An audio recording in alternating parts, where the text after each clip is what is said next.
반갑습니다. 돈쌤입니다. 코스닥에서 상반기를 이제 이끌었던 주도주에서 꽤나 조정이 나오고 있습니다. 이 사람이란 게 되게 간사한 것 같아요. 이 정도 올랐으면 이제 좀 이렇게 조정 올 때도 됐다 생각했는데 막상 조정이 오니까 기분이 나쁜 거야. 원래 인간이 그래. 주식할 때 인간의 본능이 참 도움이 안 되는 게, 우리가 주식하다 물렸을 때는 내가 산 가격을 생각을 하잖아요. 이것 때문에 오히려 그 탈출을 더 못하고 더 깊은 수렁에 빠지는 사람들도 있는데, 오히려 상승했을 때는 한때의 고점이 나의 원금이라고 생각하죠.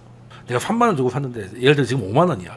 근데 이 5만 원이 한때 6만 원을 갖다가 5만 원인 거거든. 그래서 내 마음속에는 나의 원금은 3만 원 아니고 6만 원인 거지. 사람이 이렇게 간사합니다. 그 때문에 그 고점에서 팔기는 너무 어렵고, 저점에서 사는 것도 너무 어렵고, 너무 어려운 게 아니고 그냥 불가능한 것이죠.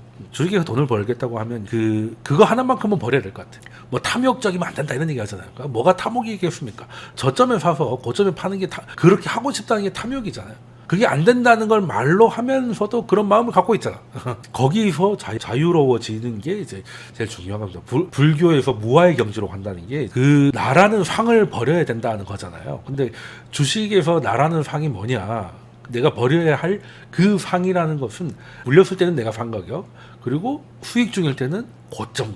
자기도 모르게 그걸 내 원금이라고 생각하는데 거기서 자유로워야 된다는 겁니다. 근데 어쨌든 조정이 나오면 긴장이 되는 건 사실입니다.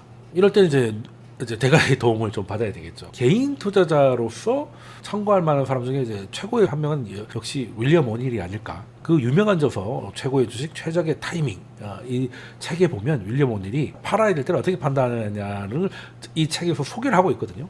그 읽어본 분도 계시고 안 읽어본 분도 계실 건데 설명을 조금 드리면, 그 첫 번째 윌리엄 오닐의 주장은 일단 두 가지의 무게를 둡니다.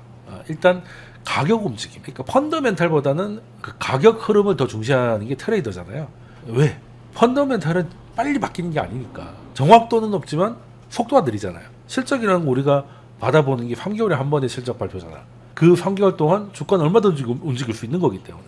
그리고 예상되는 실적의 호조, 예상되는 실적의 저하를 가지고 미리 다 움직이는 게 가격이기 때문에 우리 같은 트레이더들은 일단 가격을 중시해야 됩니다. 그리고 그 가격이라는 것도 왜곡될 수가 있거든요. 이 가격의 흐름에 어느 정도 신뢰도로 부여할 수 있느냐는 건 이제 거래량인 거죠. 그래서 윌리엄 오닐은 가격과 거래량으로 시장의 정점 형성했는지를 판단한다는 건데, 물론 여기에는 펀더멘탈보다는 단기적인 움직임에 너무 집중한다는 비판이 있을 수 있어요.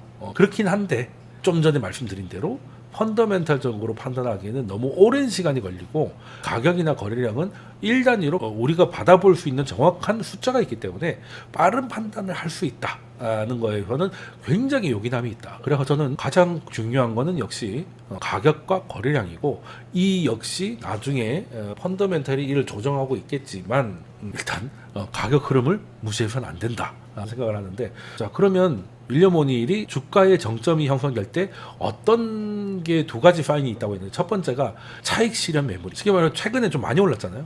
최근에 많이 급등을 했으면 이걸 이제 실현시키려는 욕구들도 많을 겁니다. 그래서 매물이 출현하는 거예요. 근데 그게 언제나 있을 수 있는데, 그게 지금까지의 상승을 짓누를 정도로 나타나는 거.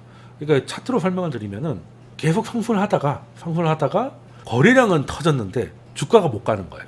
이건 뭐겠습니까? 쉽게 말해서 위에서 파는 게 매도 물량이 많았기 때문에 거래는 많이 됐지만 주가가 못 올라갔다는 거잖아. 이거는 팔려는 거래량보다 팔려는 게 더 많았다는 거잖아.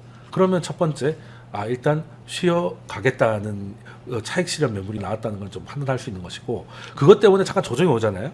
차익 실현 매물 때문에 조정이 나오면, 근데 건강하고 추세가 살아있으면 계속 갑니다. 근데 팔고 싶은 욕구를 가진 사람들이 내려줘야 이제 새로운 사람들이 그 물량을 받아서 다시 가는 거잖아요. 그래서 반등을 성공을 해야 되는데, 차익 실현 매물의 출현으로 인해서 일어난 조정을 극복하지 못하면 이제 정점이다 보는 것. 어떻게 보면 되게 심플한 겁니다. 얘기 들어보니까 뭐 당연한 것 같지만 이거를 눈치챈다는 건 이제 역시 대가의 영역인 것이죠. 조정이 왔는데 그 조정을 어느 정도까지 가야 극복을 했다고 보고, 아니면 실패를 했다고 보느냐라고 보면, 작년 7월 26일 날 교과서적인 일이 벌어졌죠. 에코프로입니다. 에코프로 7월 26일입니다. 계속 상승을 하다가 큰 거래량을 여기가 153이에요. 지금 이제 액분에서 그렇지. 153에 갔다가 쫙 밀렸잖아요. 거래량이 터졌습니다. 이 보통 어떻습니까? 이거는 교과서적 아닙니까? 그러니까 위에서 차익 실현 매물이 쏟아지는 이때는 신고가 영역이기 때문에 위에 매물대는 없었어. 그 에코프로를 200만 원 주고 산 사람 없을 테니까. 그런데도 차익 실현 매물들이 쏟아져서 밀려 내려왔어요. 거래량이 터졌는데 오히려 주가는 음봉으로 끝났죠. 그 다음에도 비슷한 거래량으로 음봉이 나왔습니다. 일단 첫 번째 신호, 차익 실현 매물이 출현했다. 근데 이거를 이겨내고 가면 그냥 눌림목이다 생각하고 갈 수 있는 것인데, 눌림목은 일중 고점의 절반도 회복이 안 되면, 요때 고점이 여기잖아요. 그러니까 중간쯤에 한 여기쯤 되겠네요. 나름 시도를 하다가 마지막 시도가 여기서 나오죠. 거래량이 터지면서 여기서 중간을 넘으려고 했는데 실패하지 않습니까? 실패하잖아요. 그러니까 쭉 내려오기 시작해가지고 지금까지 계속 안 좋은 상황입니다. 그래서 코스닥이나 코스닥 주도주나 아니면 지금 미국 주식이나 아니면 코스피나 이런 데서 이런 모습이 나오고 있는가를 체크하면 됩니다. 체크하면 시장에서 이런 일이 벌어지잖아요. 그러면 종목도 잘 이겨내는 것 같아 결국에는 부러집니다. 특히 우리나라 코스닥 종목 같은 경우는 왜 수급에 취약하기 때문에 시장이 무너지면 기업 보고 업황 보고 버티면 안 돼요. 결국에는 시간 차이지 같이 쓸려가게 돼 있거든요.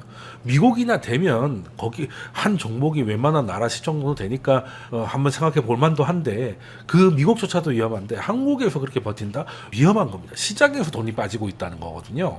근데 돈이 빠지면 결국 수급적으로 안 좋은 거잖아. 그러면 펀더멘탈이 얘기하기 전에 이미 수급으로 작살날 수 있어요. 그리고 요거 하나만 보기 좀 그렇다. 하나만 보기 좀 그렇다면, 만약에 종목이라면 같은 피어에 그러니까 비슷한 종목들 있죠. 제가 에코프로를 가지고 왔는데 당시 2차 전지 그래프는 거의 똑같았거든요. 거의 비슷했습니다. 포스코 쪽만 조금 더 버티다가 조금 늦게 빠졌을 뿐이지 시간의 문제였지, 나머지 것들은 거의 똑같은 날에 7월 26일 날 하락 빗맞고 추세를 종료했거든요. 그러면 한 종목이 아니라 그 주도했던 섹터의 주요 종목들이 같은 모양을 보이면 이거는 매우 높은 신뢰도를 가진다. 영어로 표현하면 그룹 액션이 나온 거죠. 그럼 지수는 어떻게 하냐? 지수도 뭐 미국 나스닥이 있으면 S&P 500이나 다우가 비슷한 모습을 보이면 이 사이클은 끝날 가능성이 높겠다라고 생각할 수도 있겠고, 우리나라 같은 경우는 이제 코스피가 러셀 2000 이런 거하고 비슷하게 하니까 비교해 보면 도움이 되지 않을까 생각을 하는데, 결론적으로 제가 봤을 때는 미국 시장의 3대 지수는 물론이고 한국도 아직 오늘의 원칙대로라면 정점은 형성하지는 않았습니다. 그냥 지금 현재까지는 많이 올라서 실현 매물이 나온 것 같고, 그게 또 순환매로 좀 돌기 시작하면서 그러면서 이제 수급적인 요인으로 좀 과격하게 빠졌고, 더 진행될 수 있겠지만 현재까지는 지금 추세가 무너졌다라고 보기는 좀 어렵고, 그러니까 상승 추세일 때는 상승하는 기간이 더 길죠. 하락하는 기간보다. 이게 상승이지. 하락 추세 어때요? 하락하다가 반등하고 하락하다가 반등하고 이런 겁니다. 그러면 이거 가지고 이거 더 변했다고 보기엔 조금 어렵다. 왜? 아직은 그런 증거가 나오지 않았거든요. 최근 시장 같은 경우는 크게 보면 순환매예요. 올해 연초 대비로 봤을 때 저도 그 대형주가 한 4% 조금 안 되게 올랐거든요. 근데 중소형주들이 거의 10% 가까이 올랐어요. 올해는 중소형주가 훨씬 성과가 좋은데, 그랬던 것도 사실 작년에는 대형주가 좋았거든요. 작년에 대형주가 한 20% 정도 올랐고 중소형주는 한 8% 정도 올랐는데, 그게 대형주가 이제 먼저 뚫고 나서 그 다음에 중소형주로 오래 넘어오다 보니까 엄밀히 말하면 중형주죠. 중형주로 넘어와가지고 그게 이제 상승을 주도하면서 대형주보다 훨씬 좋은 모습을 보이고 있습니다. 게다가 공매도가 원래대로라면 이제 6, 7월에 시작됐어야 되는데 또 공매도 금지가 연장이 됐잖아요. 작년에 대형주들이 공매도 그 금지가 돼버려가지고 그 커버링 한다고 조금 올라갔던 게 이제는 중형주까지 넘어왔고, 그리고 어차피 들어가지도 않아가지고 공매도 대상도 아니긴 했지만 이 분위기가 계속 이어질 수 있는 분위기가 만들어졌잖아요. 그렇다면 이번에는 작년에 대형주, 올해 상반기는 중형주였으면 하반기에는 소형주한테도 좀 기회가 있지 않겠나 하는 생각을 좀 해볼 수밖에 없거든요. 공매도 금지, 저는 이런 식의 과격한 정책은 반대합니다만 이게 또 연장이 돼버렸잖아. 그러면 이제 테마파크가 열려 있는 상황이고 롱밖에 없는 상황이란 말이죠. 일부 과열이 되더라도 그걸 어떻게 막을 방법이 별로 없고, 현재 가만 보면 중형주들이 어떻게 가냐면 뭐 LS 일렉트릭이라든지 아니면 상향식품, 뭐 한국가스공사, 두산효성중공업, 실리콘투 이런 애들이 시총이 올해만 한 50칸 정도 올라가거든요.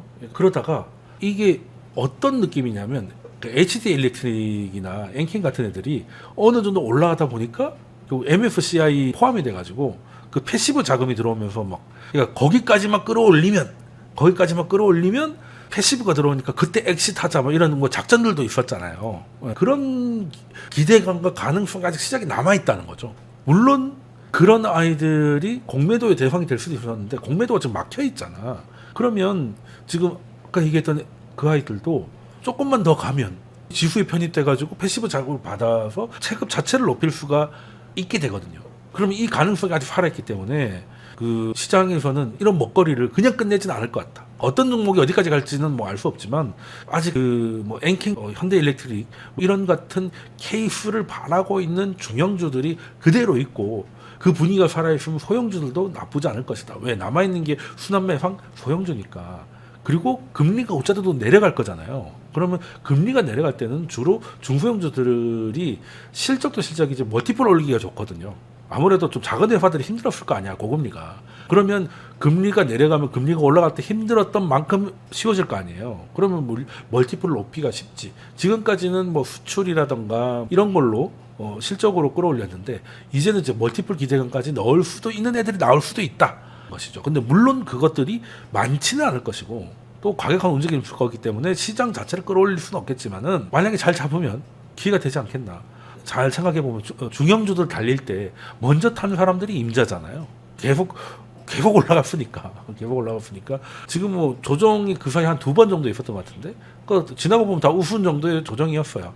지수로 놓고 치면 뭐 고점 대비 8% 정도 되는 그 정도 있을 수 있는 얼마든지 있을 수 있는 조정이 한 2번 정도밖에 없었던 거 기억하고 그게 팔아있다면 좀 갈 수 있지 않을까 하는 생각을 하고는 있습니다. 그래서 만약에 그 매크로적으로 험해지거나 시장 자체가 우리가 생각하지 않았던 문제로 좀 붕괴되고 자금이 좀 많이 빠지고 그렇지만 않다면 그 하반기에는 중형주하고 소형주에서 기대가 여전히 좀 있지 않겠나 하는 생각을 하고요. 그리고 대형주들도 수출이 좋기 때문에 대형주들이 좀 받쳐주고 있는 상황은 좀 이어지지 않겠나. 그리고 하다못해 우리 뭐 밸류업 있잖아요. 밸류업도 지금 되니 안 되니 뭐 야당이 이재명인데 되겠냐 이런 그 비관적 의견이 대부분인데 그래도 그 밸류업 ETF가 있거든요. 주주환원 ETF라고 검색하면 대표적으로 한 3개 정도 나오는데 걔네들이 코스피보다 훨씬 낫습니다. 근데 시장은 밸류업에 대한 기대감을 갖고 있는 거예요. 투자자들은 좀 회의적이긴 하지만 이제 7월 되고 하면 그 각종 공청회에서 별 얘기가 나오면서 좀 더 구체화 되겠지만 일단 밸류업 자체가 저는 코스피 지수 한 100 이상은 하단을 높여놨다고 보기 때문에 중소형주들도 그 하단에 끌려 올라갈 가능성이 있고 중형주들은 이미 꽤 많이 올라가 있고 거기에 나머지 아이들도 패시브 자금으로 체격 높이기의 꿈을 가질 만하다. 근데 어떤 애가 될지 뭐 아무래도 잘 가고 있는 애들, 신고가 부근에 있는 애들 이런 애들이 가능성이 그나마 좀 있을 테니까 걔네들 잘 챙겨야 되지 않겠냐는 생각을 하고 있고요.